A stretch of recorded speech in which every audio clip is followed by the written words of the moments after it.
She didn't raise her voice. She just pointed to one buried sentence in a $1.2 billion contract, and the entire boardroom froze. Pens stopped mid-signature, and billionaires began to panic. Hi, everyone.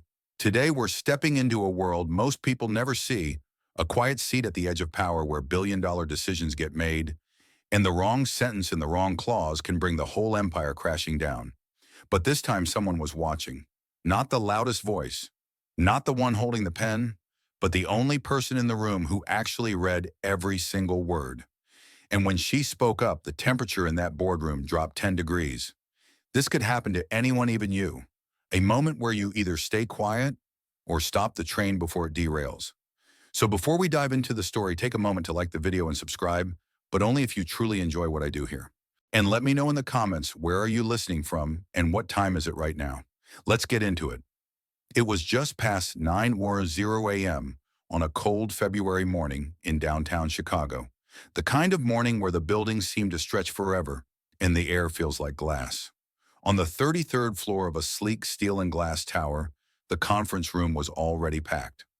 Long table, 12 chairs filled, 3 senior counsels present, one tray of untouched pastries sweating beneath plastic wrap, and a contract thick enough to level a small car. Sitting near the far end of the table was Camille Harris, 39, former attorney turned internal compliance specialist, quiet, sharp.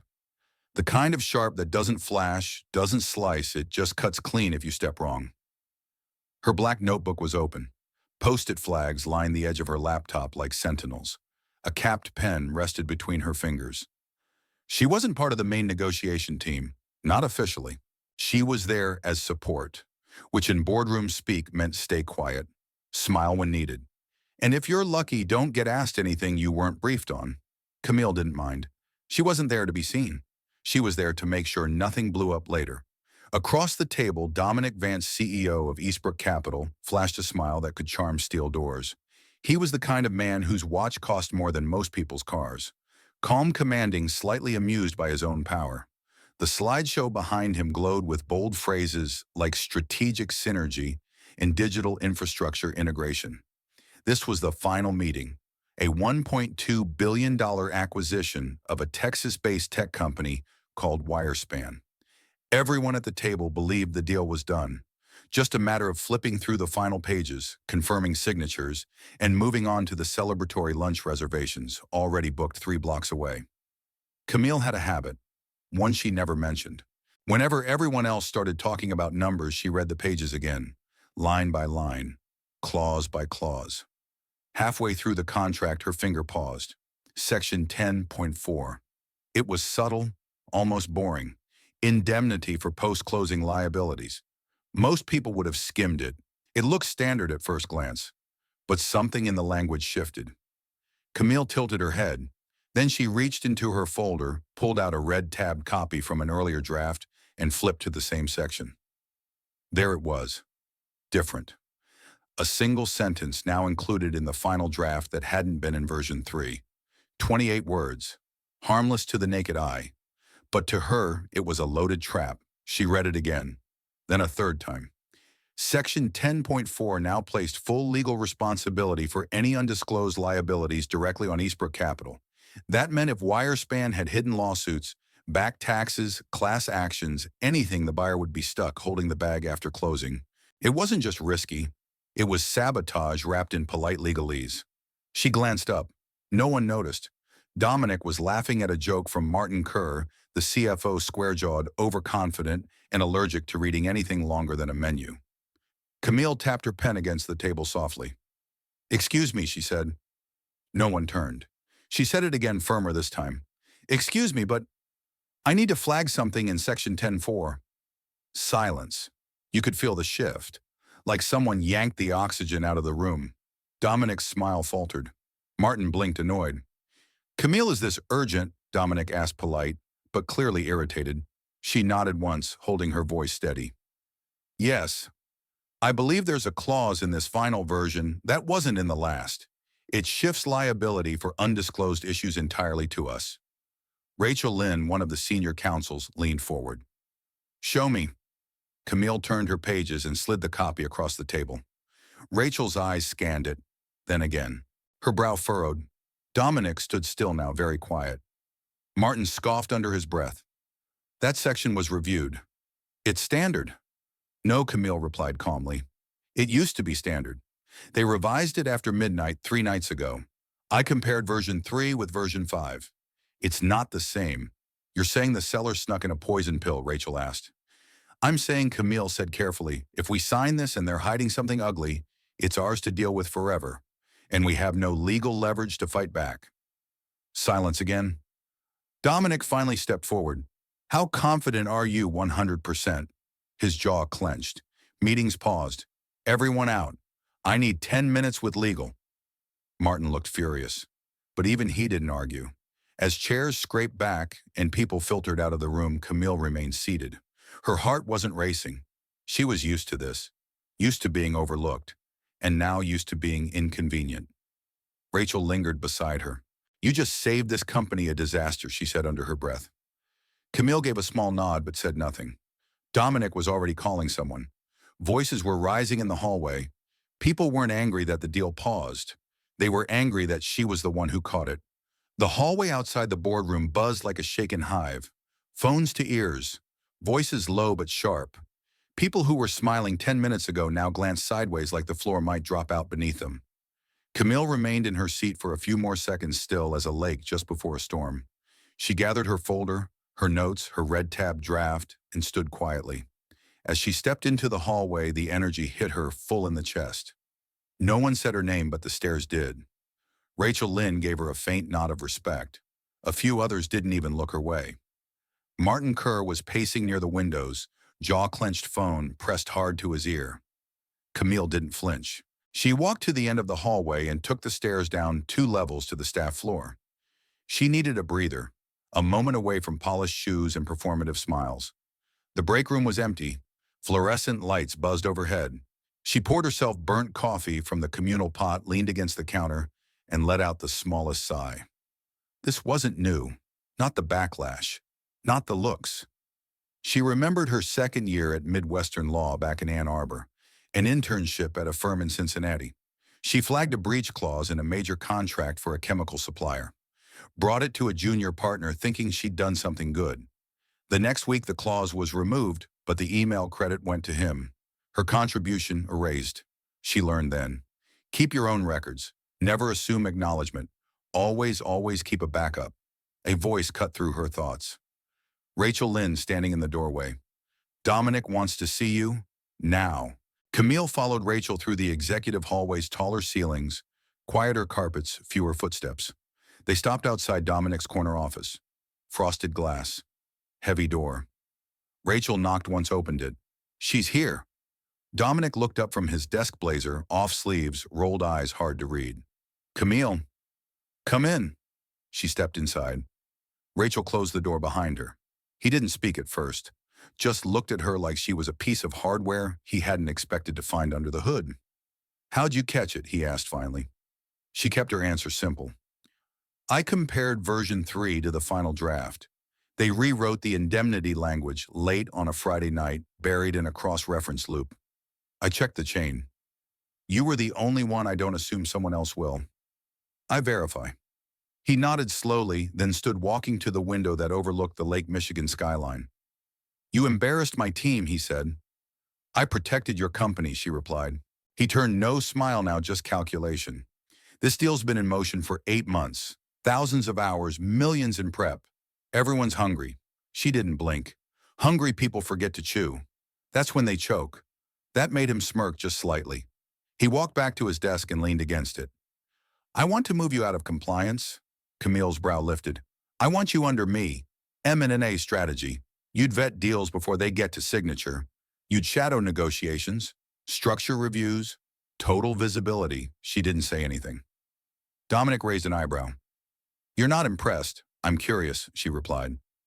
What's the title? He paused. Associate Director of M&A Oversight. She shook her head. That's not a real title. That's window dressing. Dominic chuckled. So you want leverage, I want clarity. Power. The ability to stop a bad deal before it becomes a disaster. Not just a better nameplate on the door. Dominic folded his arms. I've had analysts here 5 years who wouldn't catch what you did. She didn't gloat, just waited. He nodded once. Fine, you'll get the authority.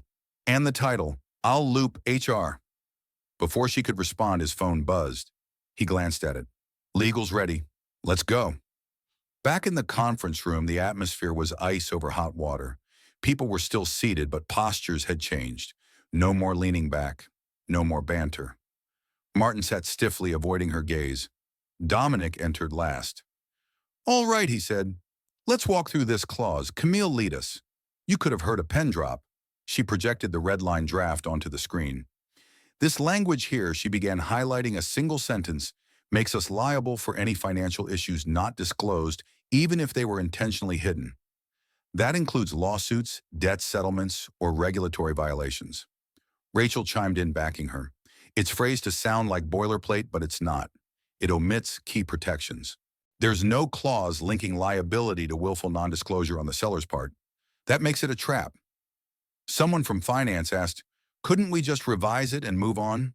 Camille nodded. We can, but we also need escrow. Minimum 20% of deal value held for 12 months.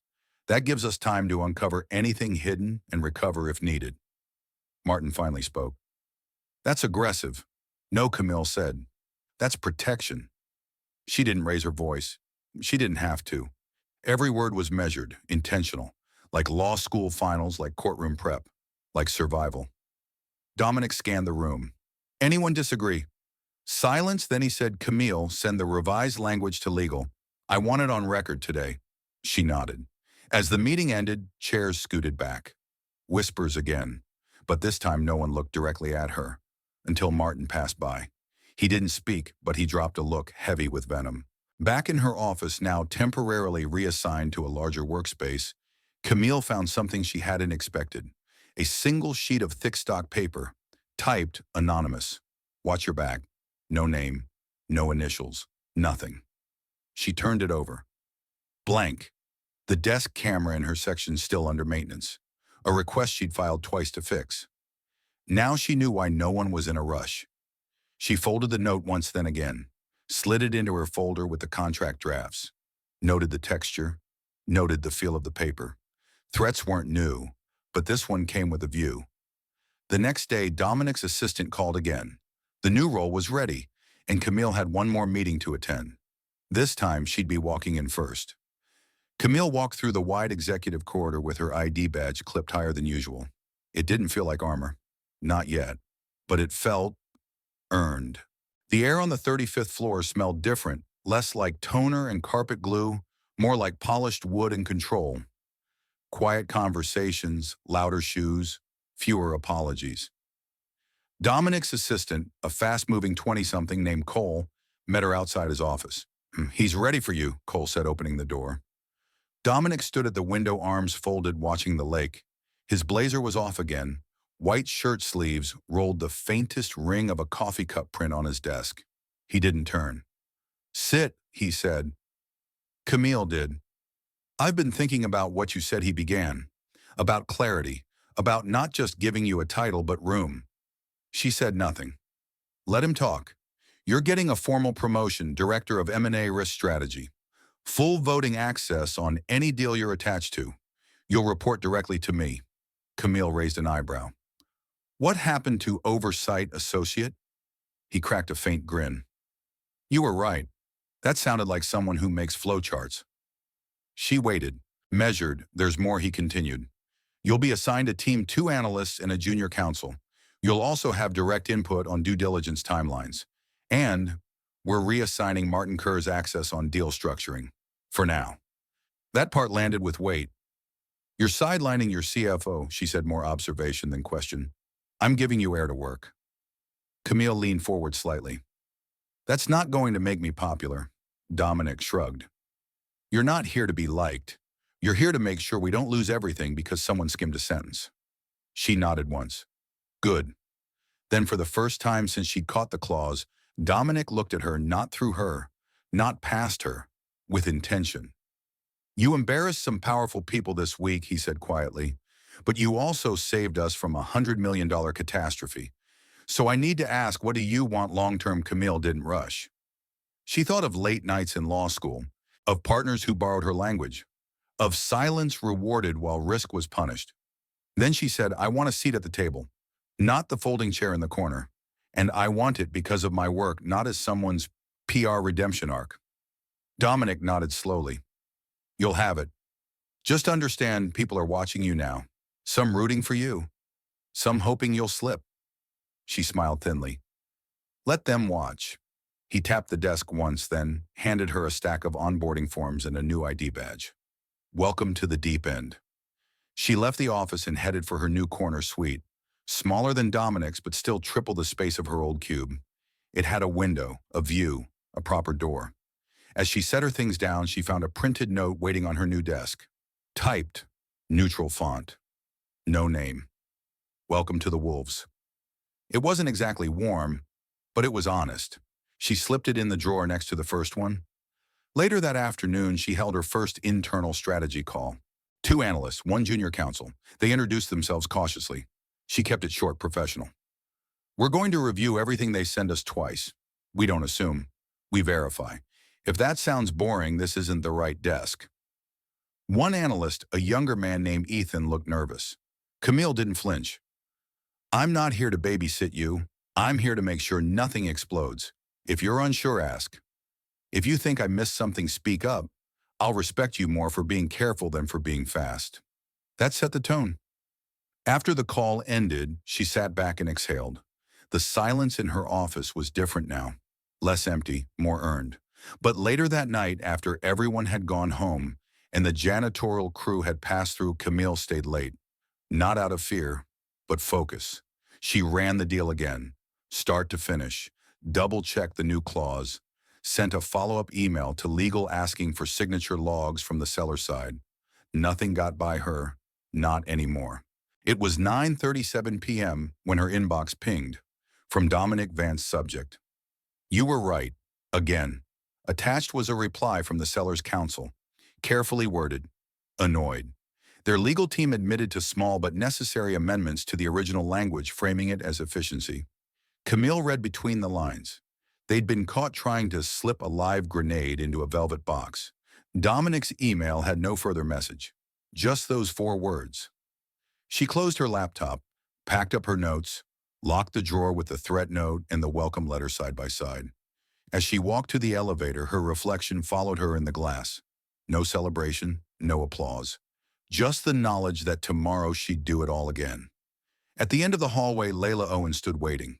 25, administrative support, bright eyes, always seemed to hover just outside the conversation. Ms. Harris, she said, voice small. Camille, she corrected gently. Layla hesitated. I just wanted to say, what you did in that meeting yesterday, that was brave. I've never seen someone stop a room like that. Camille softened just slightly. Thanks. I keep thinking about it, Layla added. How you didn't shout or argue. You just read something and stood up. It made me think, maybe it's not about volume. Maybe it's about clarity. Camille smiled faintly. Layla looked nervous. Do you ever get scared doing that? Camille paused. No. Not scared, she said. Just tired. Tired of watching rooms ignore what matters. Tired of waiting for someone else to speak first. Layla nodded slowly as if hearing something she needed. Camille handed her a sticky note. 3 words written in tight black ink. Ask, then check. Layla took it like a gift. That night, Camille rode the elevator alone, floor by floor, descending into the dark with nothing but her thoughts and her reflection. She didn't feel powerful. She felt responsible. And that was enough. The next morning started with overcast skies in a city that felt just a little too loud. Camille arrived early, well before the suits and smiles filled the 35th floor. Her new ID badge got her past the frosted glass doors without question now, but she still paused briefly before stepping inside her office. A new desk, a larger monitor, a direct phone line, and the drawer, the one that now held both her welcome note and her warning. She didn't open it. Instead, she sat, straightened her blazer, and reviewed the revised indemnity section for the 3rd time. No gaps, no ambiguity, no room for misinterpretation. At 8:45 a.m., sharp her calendar pinged.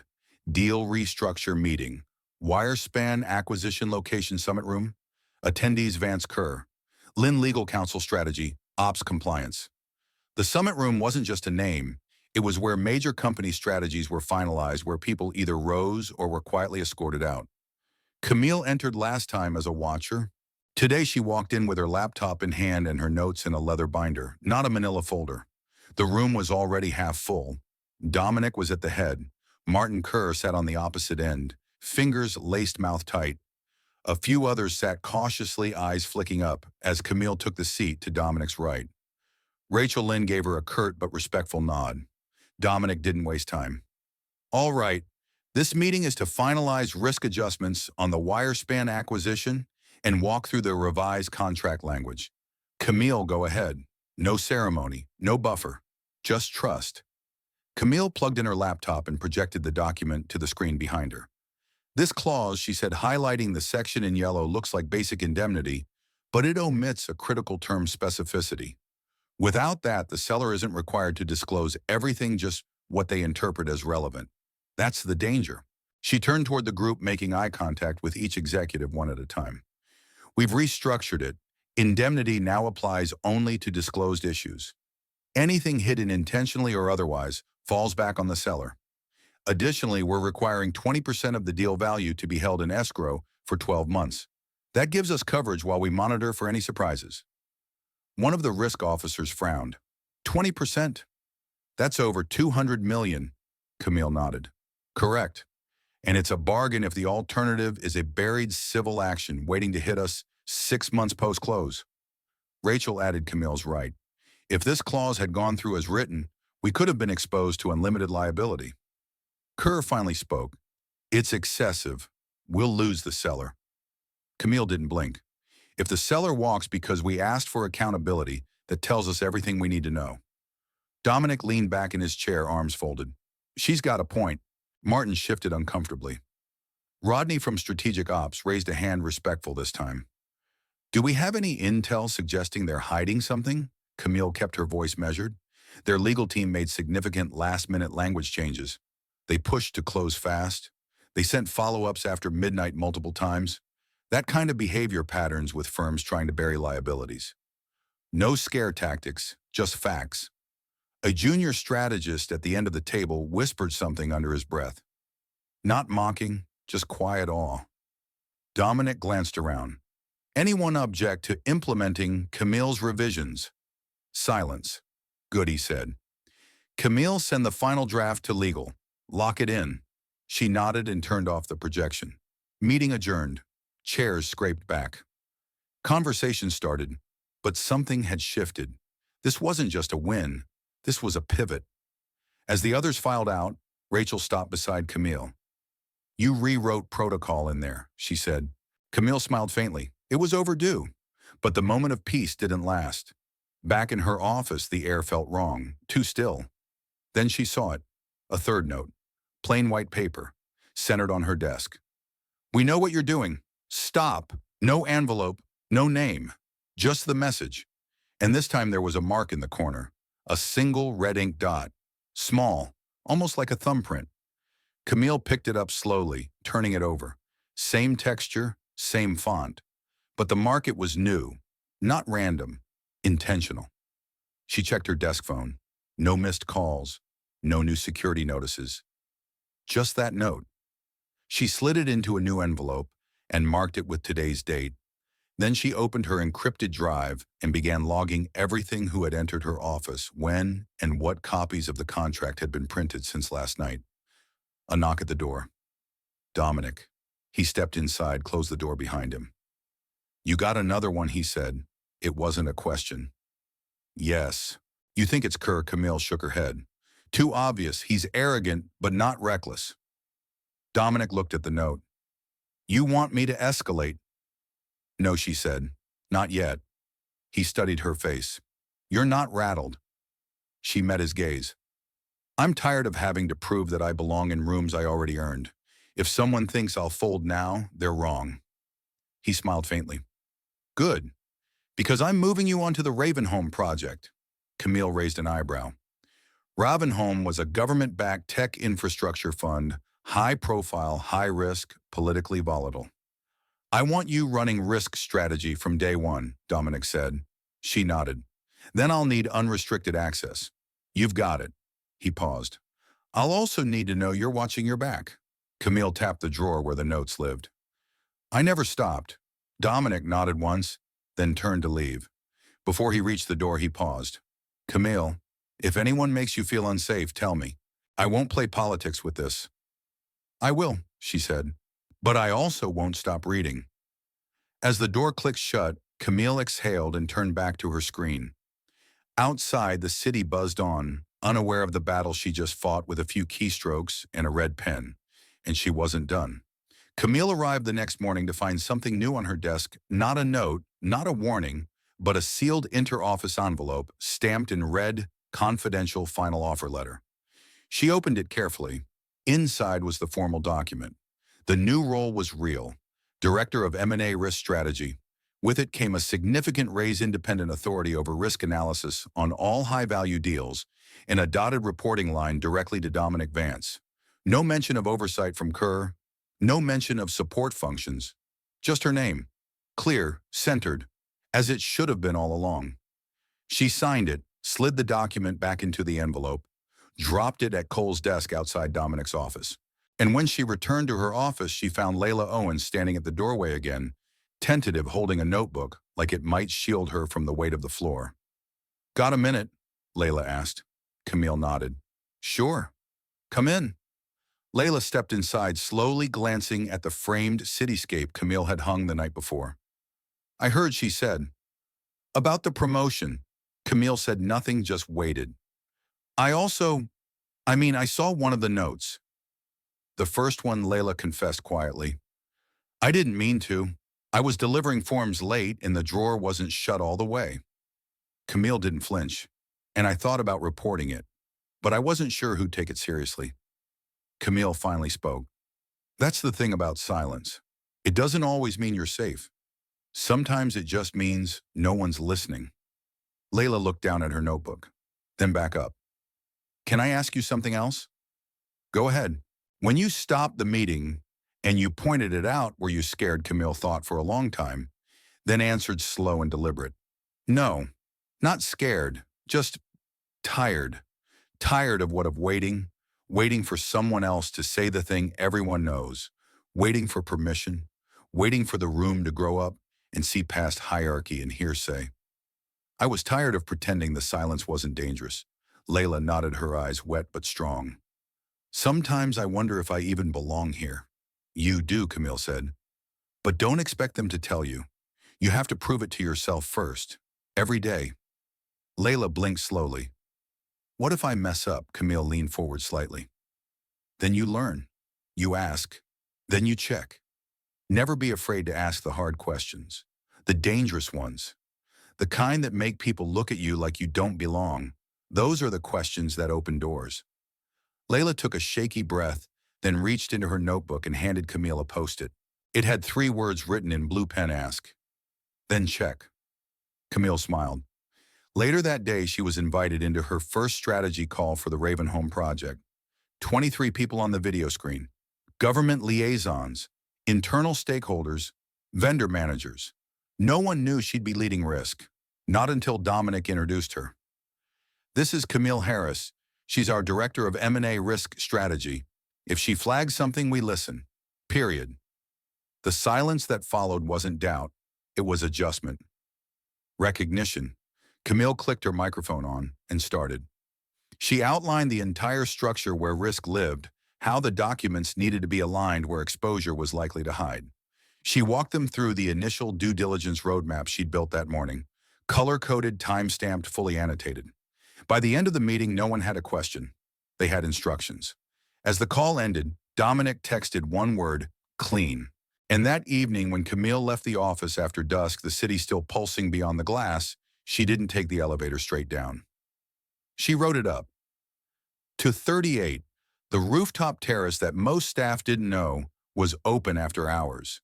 She stood at the edge, looking down at the same streets where she once walked as an intern, anonymous, quiet, determined. She pulled the warning notes from her pocket, looked at them one last time, then she tore them slowly, methodically into 6 equal pieces and let the wind take them. Below her, Chicago shimmered with the quiet rhythm of a city too busy to notice who was watching its paperwork. But Camille didn't need their applause. She had something better, a seat at the table. There's a moment in every fight for justice where you realize the real battle isn't against a person, it's against the silence, against the systems that hope you'll stay in your corner, against the unspoken rules that say, wait your turn even when your turn was earned long ago. Camille didn't shout to be heard. She didn't storm the room. She read, she listened, she caught what everyone else missed, and she spoke when it mattered most. That's what justice looks like in everyday life. It's not always a courtroom, not always a headline. Sometimes it's a comma, a clause, a single sentence standing between truth and $1 billion disaster. And the people who stop it, they're not always the ones wearing suits or holding titles. Sometimes they're quiet, overlooked, underestimated, but they're watching and they're ready. So if you've ever felt like your voice doesn't matter, like no one's paying attention, let this be a reminder, do the work anyway. Because one day when it really counts, you'll be the only one who saw the trap coming. And that might just save everything. Until then, ask, then check, and speak. Even if your voice shakes. Especially if it does. Because respect, it's not handed out, it's earned. Word by word, clause by clause.